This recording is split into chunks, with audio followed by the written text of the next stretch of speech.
Hello, everyone. My name's Craig Jasper, and this channel is called the Janitor on Cancer, and I'm the janitor.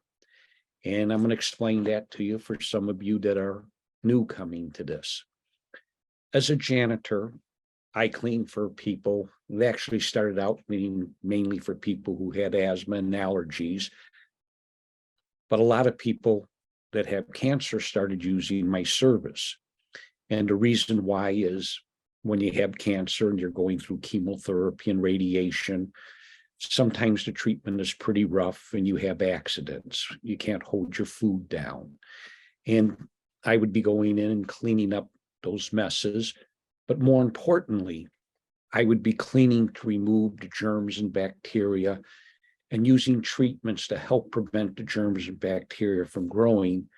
Because as you know, when you're undergoing through chemotherapy, radiation, your immune system is really destroyed. And a common cold could be a death sentence.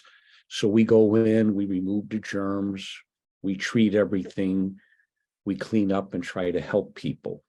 In doing this, I have noticed a lot of patterns that people who are undergoing this treatment and therapy have used to overcome and to strengthen and get well. So I developed a YouTube channel as well as a website. I also put together a little consumer awareness guide that could be very helpful, that gives you some tips from what I have seen as a janitor, cleaning from a different perspective. You'll be able to see it in the link below this video. Click on it. It's a free download. Also, please subscribe. I'll be doing interviews with numerous people from different arenas that could help give you information that could help you. Now, my disclaimer, I am not a doctor, I'm not a healthcare physician. Although many of the people that we will be interviewing are medical doctors, oncologists, nurses, please always check with your primary healthcare physician before you use any of the things that anyone mentions. We want to make sure that you don't follow advice, because unfortunately, when someone gets the diagnosis of cancer, they really get very upset and scared, which they should. But sometimes what they do is they grasp at straws and they just start looking at anything and trying a lot of things without getting the proper advice. So I want to stress that in all these talks that you're going to be listening to and all the videos that we show, please check with your primary healthcare physician. Also, when you subscribe, you'll be getting little information that we get from people, little blogs, information like that, that hopefully you'll find useful, that could help you in your recovery. Now, I want to explain to you about Dan here. Dan's also a cleaner. Now, as a cleaner, we have our Facebook pages. And I first saw Dan on Facebook, and Dan is a vegetarian. And he really would get beaten up quite a bit because he would be showing himself doing these crazy diets into food and everything, and people would really beat him up. But what happened was he did this one post that really stuck in my mind.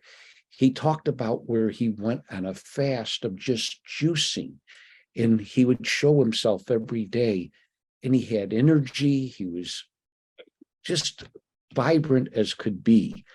And this really struck a nerve, because when I clean for the people who are undergoing the chemotherapy, the radiation, and it affects everyone differently. Some people handle it with no problem, but some people really have trouble holding down food and getting good nutrition. And when I saw that, I said, oh my gosh, I got to get Dan to come on and talk about what he did and how he was able to do it. So I'm going to be kind of interviewing Dan, and I'm going to kind of change the screen where Dan is kind of really big, so that as we talk to him about everything, that, it'll make a little more sense. So let's see if I do this just right. I hit this button here, and then I go to the view. Oh, we do got it where you're nice and big and pretty, Dan. There we So go. that's excellent. So Dan, first question is, tell everyone your name and where you're located.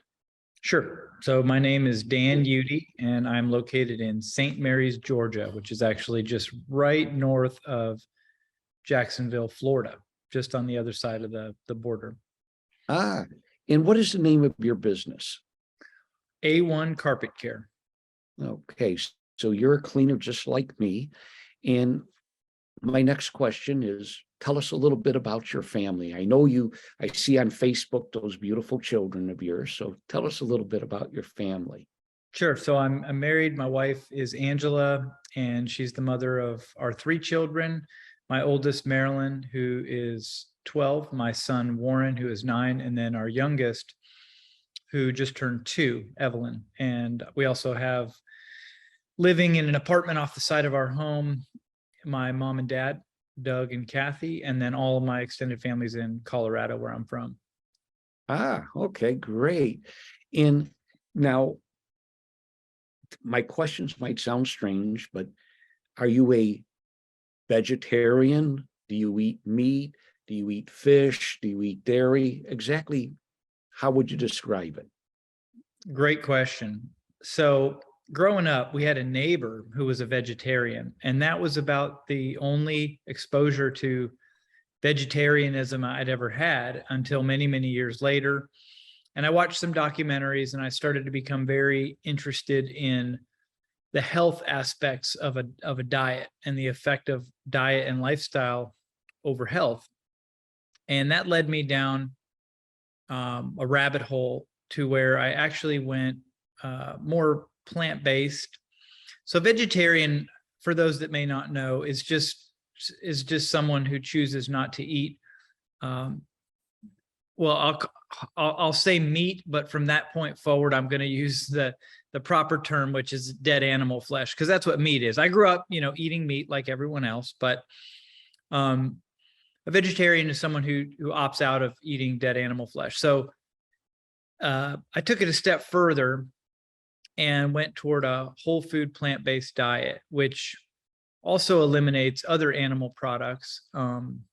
And some people refer to that as vegan diet, where vegan is not really a diet. A vegan is someone who has an ethical viewpoint toward the welfare of animals, and also there's a lot more that goes into being a vegan than just the dietary adjustments. But today I am a vegan, ethical vegan, and I'm also a raw food vegan. So I only eat raw fruits, vegetables, nuts, and seeds. But it started out many years ago, about 7 years ago now, on a plant-based, just eating more whole food, plant-based foods, and then cutting out, the animal foods as well. So I hope that kind of made sense and you were able to follow along. I know for some people, it's difficult to wrap your mind around, because we do live in a society and a culture where the consumption of animal products is very, very, very common, and to the point where, I thought we needed to consume certain types of animal products, particularly meat, because I was raised thinking that I had protein that I absolutely had to have, and in order to be healthy. So again, it's been a long path to where I'm at now, but yeah, now I'm just a raw vegan. Okay, that is would be difficult for someone like me to do because I grew up eating meat all the time and fish and everything imaginable. But this channel is, most of the people watching it are undergoing some autoimmune difficulty. And the amazing thing is, what we have discovered is that a lot of processed food, especially processed meat, has been one of the large contributors to many types of cancer. The other thing is that a lot of people, once they beat this disease, don't want to have a reoccurrence. Also, we're getting a lot of people who are listening to this because they don't want to have cancer. And some of the statistics are very scary, Dan. In the United States alone, 1,800,000 people are diagnosed with cancer every year. 600,000 succumb to it every year. So it's really a terrible disease. And one of the biggest challenges is when they're undergoing that treatment, depending on be it radiation, chemotherapy, and the type, holding down solid food is very difficult. And when you mentioned that juicing, could you tell us what you used, how you did it? Could you explain that a little more? Also, go into, were you starving? Did it make you hungry? Did you, how did you keep your body full or feeling full? So, a whole lot of questions there, but I'm No, sure. that's great. Yeah. Good question. So yeah. And first I just want to address the fact that, you said it would be hard or difficult for someone like you because you grew up eating meat. And I just wanted to say that, I too, there was a period of time where I thought I would never be able to be a vegetarian or a vegan, and also I had no desire to whatsoever. If it wasn't for the health journey that I took and learning what I've learned, there's no way I ever would have been able to get to where I'm at. But also, I do want to speak briefly just on the ethical side of it as well, because that is a huge part for me today. It wasn't in the beginning, but I've gone out of my way to force myself to watch footage of the inside of slaughterhouses and what happens to the animals. And again, for me, that's a huge part of why I do the advocacy that I do on Facebook, and I get beat up quite a bit, but I also do animal activism as well. So getting to the juicing, again, there's so much information online now, and I love it because I too am not a doctor, but no offense for any doctors watching, I was never really impressed with the health of many practitioners. So I'm one of those people where I heard a quote years ago. I said, if you borrow someone's opinion, you borrow their lifestyle. And so I was always very, I don't want to say judgmental of people's lifestyle, but I would evaluate that. That's how I justify being judgmental. I guess I call it evaluating. But if someone didn't appear to be healthy and they were trying to give me advice on how to eat or a pill to take or something, I didn't really pay much mind to it. It'd kind of be like somebody who had no income and a massive amount of debt trying to tell me how to become a millionaire. I'm just not interested. You know what I mean? And quite honestly, most doctors that I know, with a few exceptions, aren't people that I would ever take any kind of health advice from. But there are people online who have seemingly extraordinary health. And a lot of these people talked about natural food, raw foods, juicing. And I remember very clearly when my wife first broached the subject of juice fasting with me, and I immediately leaned in and I said, what now? And she explained, oh, it's where you just drink juice, you don't eat any food. I said, well, that sounds really dumb and really dangerous, and you could probably die, and I'm not doing that. It was very similar to my response when she brought up the idea that I should try yoga, which I do every single day now for an hour. But I remember thinking, like, I'm not doing that. You know what I mean? Because you just don't know what you don't know. But bottom line is I watched a documentary, and this documentary is still available for free on YouTube if anybody's interested in going down the rabbit hole that I did. It's called Fat, Sick, and Nearly Dead. And it's a guy named Joe Cross who was fat, sick, and nearly dead. And he did a 60-day juice fast, and he documented the entire thing.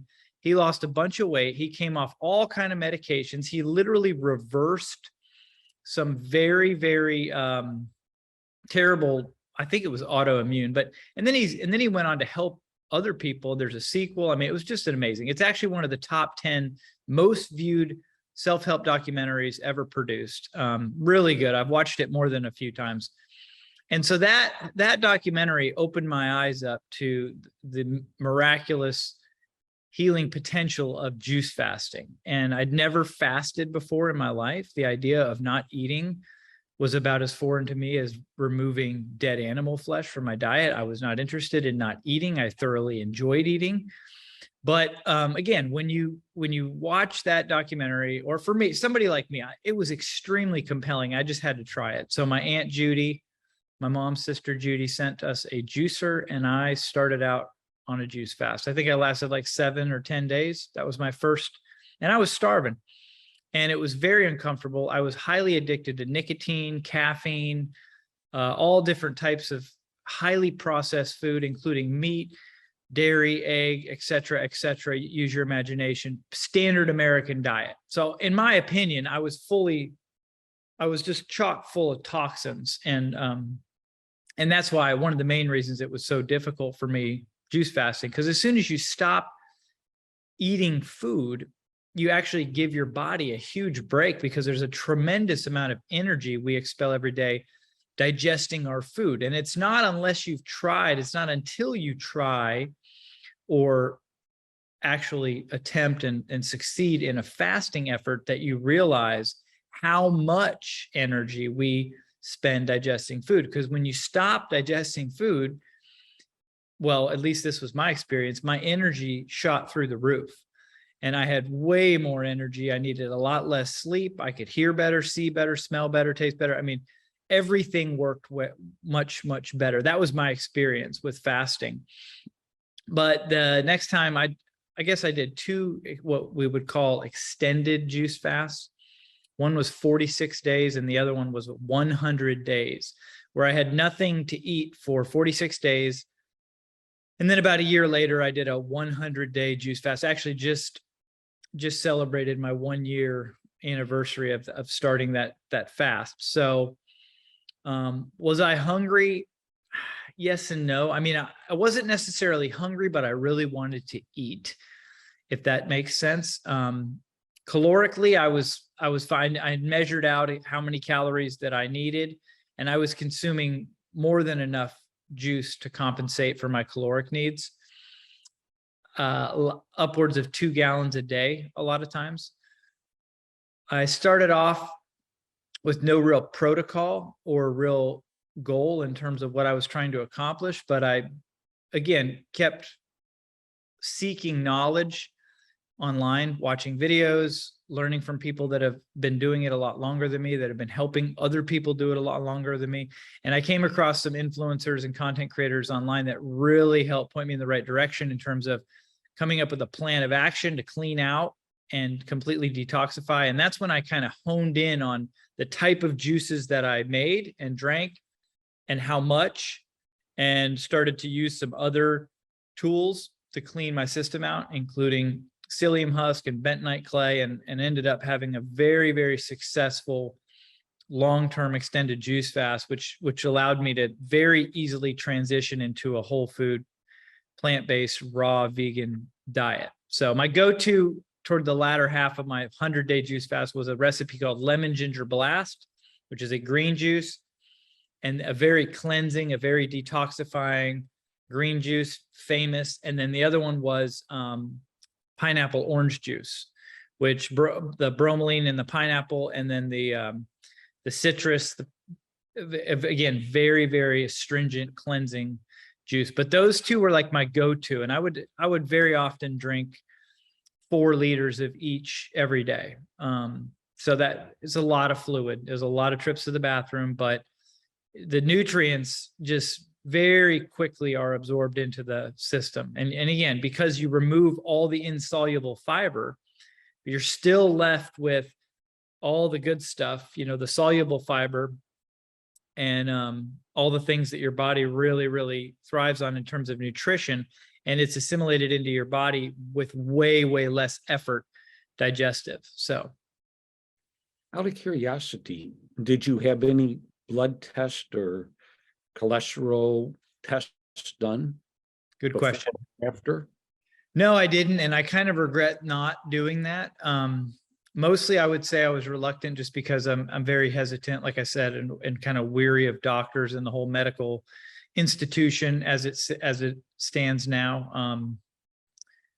So yeah, I kind of wish I had, just because then I could say, yep, here's my blood work before and after, and check out the difference. But I did lose about 40 pounds. And I again I've never felt healthier in my life than at the end of that 1 year or that 100-day juice fast. Felt really, really, really good. But I don't have the blood work to prove it or know anything about my cholesterol. Or I do know I had some I was starting to get some health issues in terms of my digestion. I had really bad acid reflux a lot of times, and then just different minor things started to catch up with me. 41 years old, so this was when I turned 40. But nothing terrible in terms of health that I know of. Again, I kind of stayed away from doctors. Now, could you kind of tell us how you made these juices, what products you use, and explain a couple of them so that Sure. when people want to try it, it could help them? Yeah, absolutely. I'll take you on a little tour. So I'm actually in my kitchen right now, and we really appreciate you taking the time to show us all this. absolutely, it's my pleasure. So this is the juicer that I use. This is a Nama, NAMA. So Nama 5800. If one were to purchase a juicer, I would recommend the Nama J2, which is the next. It's kind of a upgraded model of what you're seeing there. But basically, this is kind of my setup here. Is we would prep all the juice with the cutting board and the knife. And I say we because my wife helped a lot, helped me make the juices a lot. And we would chop it up, and then we would put it in the juicer right here. The pulp comes out into this container, and then the juice comes out into here. And then once this would fill up, we would dump it through this strainer to strain the juice, and then into this large bowl here. And then we would take this, kind of whisk it up to stir up all the ingredients. Then we would dump this into a pitcher. And then from the pitcher, we would fill up 32-ounce or 16-ounce mason jars with lids, all the way to the very top, because the higher you get these full, the less oxidation occurs. So you can see here, we did some juicing this morning, actually. So we've got lemon ginger blast here. We've got some watermelon juices here. This is pineapple juice. This is a carrot, apple, ginger. And then we've got some microgreens here that I've been growing. Just a whole bunch of really good raw food. My family's not raw vegan, so there is also some cooked vegan, processed vegan foods as well. But here we have some sprouts. We do the microgreens and we do the sprouts. And another good option too, Craig, I wanted to let some folks know that juicing, is wonderful. It's a great way to get a whole bunch of fruit and veg into a concentrated, juice that you can just slam down and get a lot of nutrients in a very easy, very digestible form. You mentioned having trouble keeping food down, but another way to get a lot of nutrients is smoothies.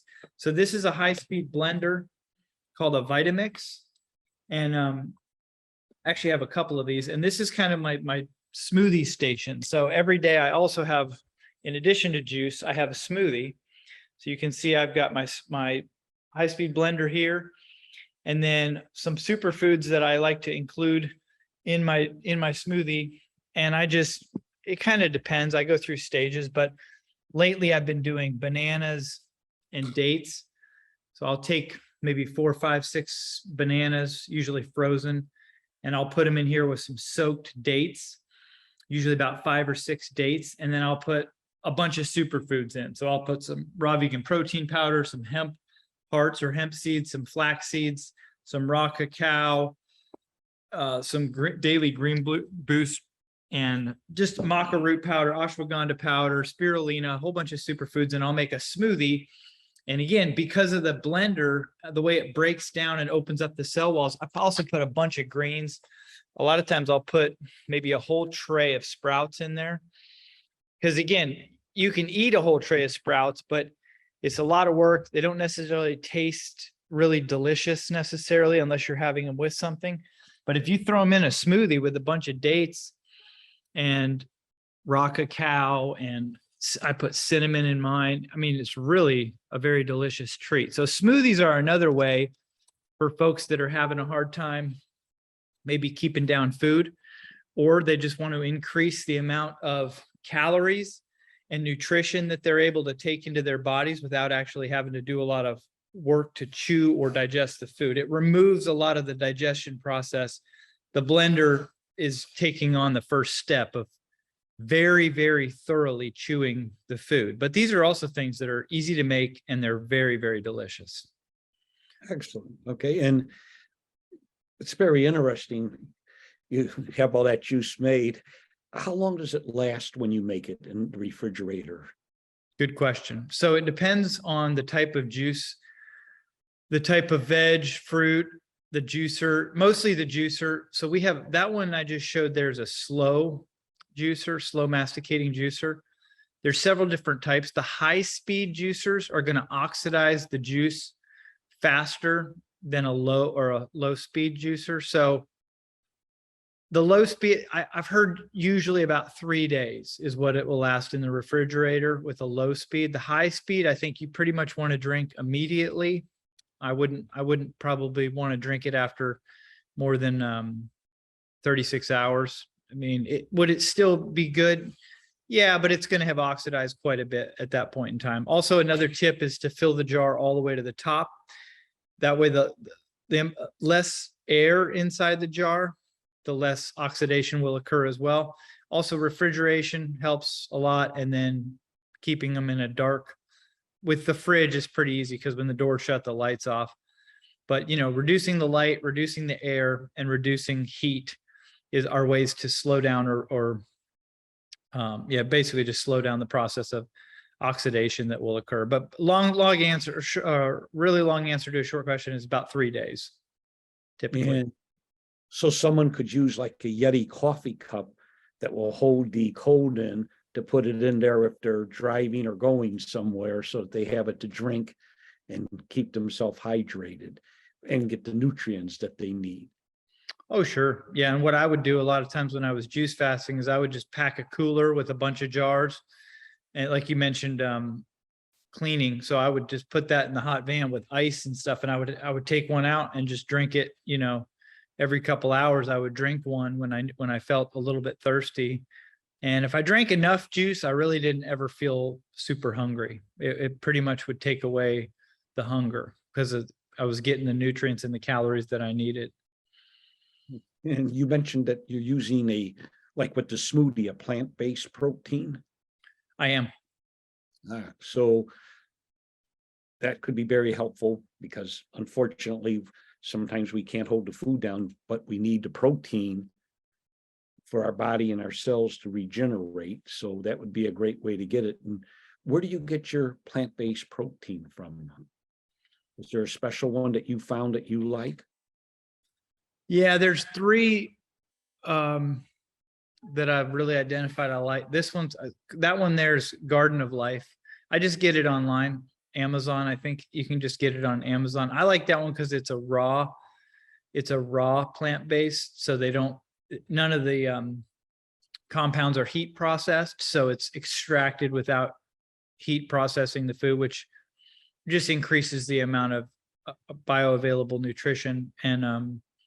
And being that I'm doing the raw food, living food experiment, I figured I would get the living raw vegan plant-based protein powder as well. But if you're not limited to raw and you just wanted to have a plant-based protein, there's so many companies now. Companies are really responding well because more and more people are becoming aware of the fact that we thrive on more whole food, plant-based, and less processed foods, like you mentioned. So people are seeking out, protein powders that are plant derived. So pea protein, hemp protein, all different types of plant-based proteins.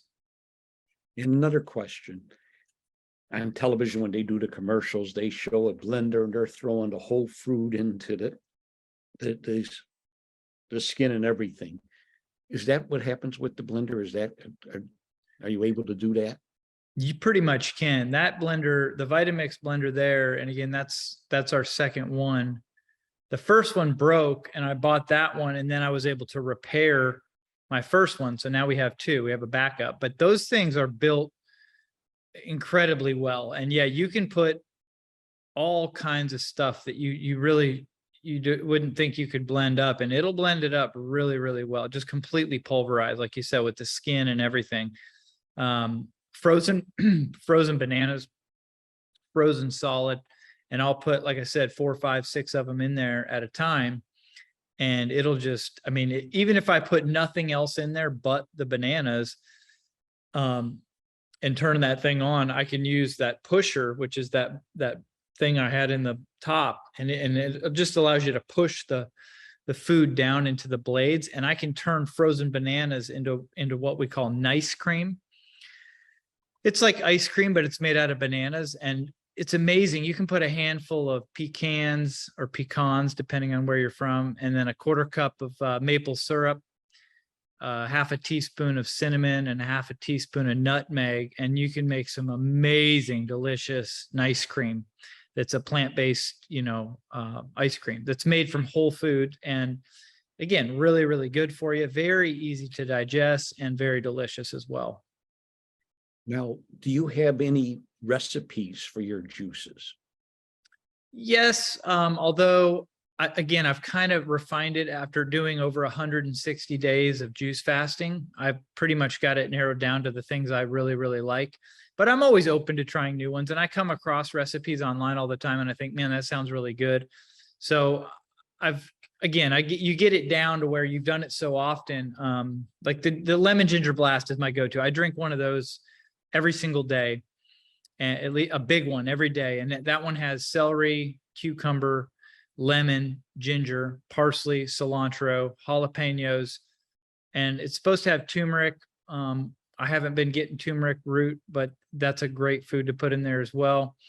Again, that one's called lemon ginger blast. If you just type that in online, it's a famous juice. A gentleman named Lou Corona founded that one, and he is kind of a pioneer in the raw food, living food world. And he's actually 63 years old. He looks younger than I am, and he's just an incredible inspiration for a lot of us in the living food world. So yeah, there's some great recipes. I mean, watermelon by itself is amazing. You can put watermelon with cucumber or pineapple, which is really good. You can put watermelon with mint and lime, which is really good.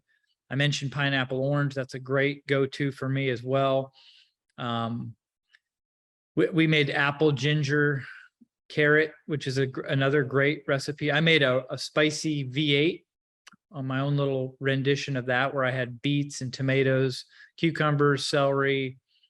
Oh gosh, what else? I would put jalapenos in that one too. I kind of like the spicy, so I put a little spicy in there with that one. But yeah, there's so many recipes online that you can look up with juices now. So. And the fact that you're doing it fresh, you don't have the high sodium content, for example, like V8, which is a tremendous advantage too, because you don't have to add salt as a preservative. Although I will tell you, it doesn't taste quite. Salt adds a lot, and I will say, that's one thing I still haven't completely eliminated from my diet is salt. I still have some salt, not near as much as I used to, and I do intend to get to the point where I have none. But I can taste the salt in celery now. I can literally eat a piece of celery and it tastes salty to me. So I know I'm on the right path. But yeah, there's the spicy V8 from the store it does taste really, really good. I haven't had one in quite a while, but mine doesn't taste quite that good but you're right, it's a whole lot better for you. And you mentioned ginger. How do you prepare the ginger? And the reason I'm asking this question is, in a lot of the other people that we interviewed, it's amazing how important they stress having ginger, be it as a tea or in other ways. So how do you prepare your ginger? I just chop it up whole and juice it. So, and I'll do ginger shots where I'll just juice a bunch of straight ginger, maybe put a squeeze of lemon in there, and then I'll just shoot it like that. But I don't really, there's no prep. I mean, I have put some in smoothies before, but I don't really like them in smoothies. I much prefer the ginger in a juice. So yeah, we'll just juice it. We'll run it through that juicer there, and it'll remove all the insoluble fiber and just left over with a very, very, very strong, spicy shot of juice. And when you mention lemon, going to sound like a strange question. Are you talking about the yellow lemon or the green lemon? I don't discriminate. I mean, I usually just find myself buying the yellow ones, but we've got a bunch of clients and customers with fruit trees. And again, if they offer it up, and I'll usually compliment their tree. And a lot of times that's enough to get me an invitation to take some fruit. But when it comes to citrus, I don't really discriminate at all. I'll try whatever. We actually had a really good friend of our aunt, a really good friend of ours, Ann and Mike Douglas, and they have a tree, a satsuma tree. Are you familiar with the satsuma? Oh, I am not. Please explain that. It's so good. So it's basically an orange citrus fruit, very, very sweet, very similar to like an orange, but the peel just like falls off. I mean, you literally, the effort required to remove the peel is so minimal, it's almost laughable. And very, very juicy, very, very sweet.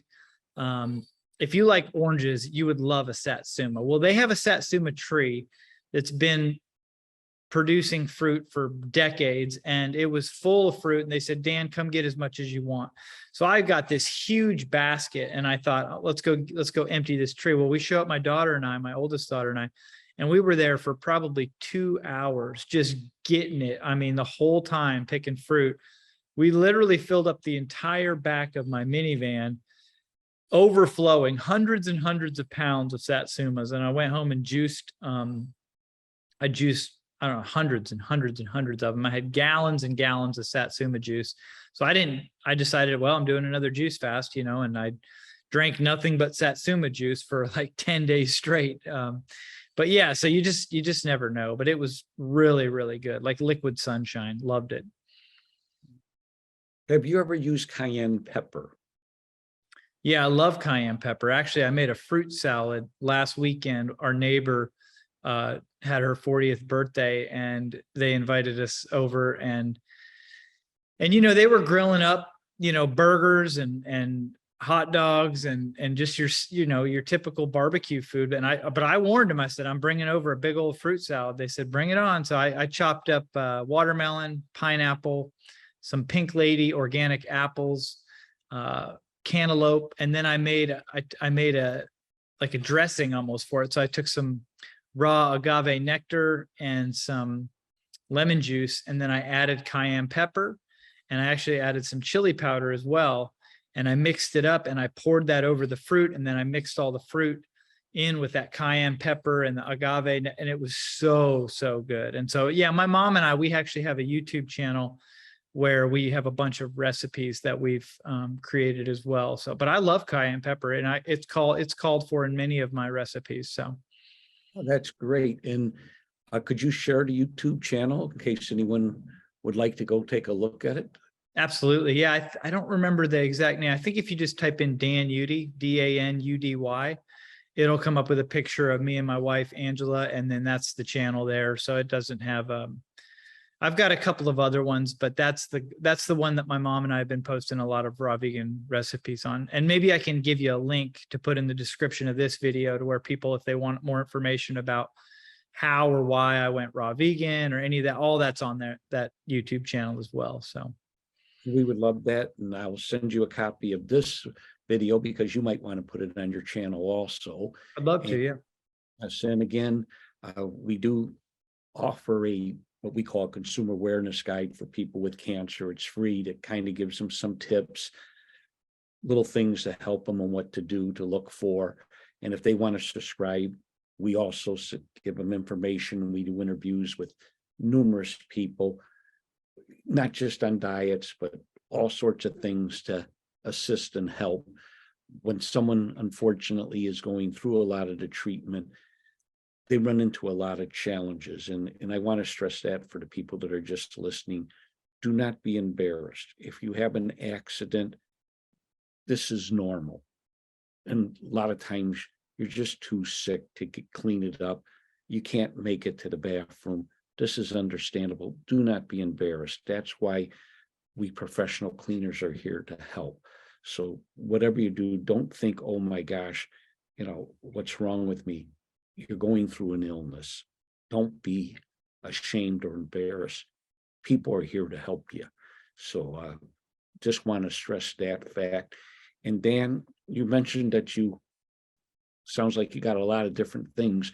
Would you be open to additional interviews where you could explain like your fruit salad and some of the food and how you prepare it? This could be very useful. Would you be open to future webinars like this? Oh, absolutely. And if anybody wanted to contact me directly, feel free to call or text. If you call me, that all my calls get forwarded to my wife who runs our business, but you can text me. My number is 912-674-0889. And that goes directly to me. You can text me if you need to call me or you want to text. If you have a question, I'm actually doing coaching now, individual and group. So if anybody wants individual coaching or help, somebody to talk to, somebody to listen. And again, I can't give out medical advice, but I can certainly share my own personal testimony and let you know some things that would help. Like you mentioned, anytime you're dealing with an illness, the more nutrients we can get into help assist without the added stress of actually having to digest, the better. So this juicing is a great way to do that. And so is the smoothies, but just anytime you could add more real food, whole food, plants, fruits, vegetables, nuts, and seeds, the better for sure. So yeah, I'm definitely open for that. And I would love to, if anybody watches this and wants to reach out to set up another interview, if you think my story would help anybody that you're talking to, I'd be happy to share it. So. Well, definitely. And again, I appreciate you taking out time to do this for us. We really appreciate it. We usually keep our Zoom meetings to about 45 minutes to an hour, because that's that ideal time limit. If we go longer, people have other things to do. So I want to thank you very much for your time, for sharing this wonderful information. Give my thanks to your family for allowing you to take time away from them, and really appreciate it. And you have a very nice one, Dan. Thank you, Craig. You too. Appreciate you reaching out.